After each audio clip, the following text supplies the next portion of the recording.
मोहम्मद वाले मोहम्मद।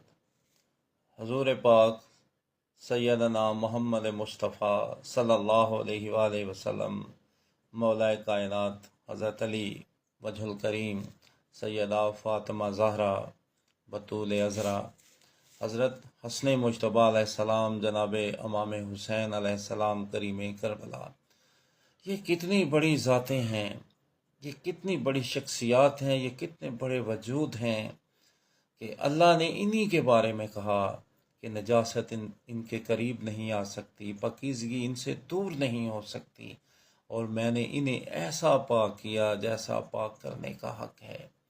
और रसूल करीम ने जब इस दुनिया से जाना था, वसाल करना था, तो ये वसीयत करके गए कि मेरे बाद मेरी अहले बैत से प्यार करना।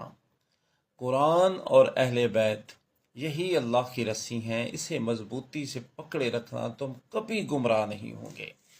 और फिर कहा कि मेरी अहले बैत कश्ती नूह की तरह है, जो इसमें सवार होगा वो फलाह पाएगा, जो इसमें सवार नहीं होगा वो फना हो जाएगा। और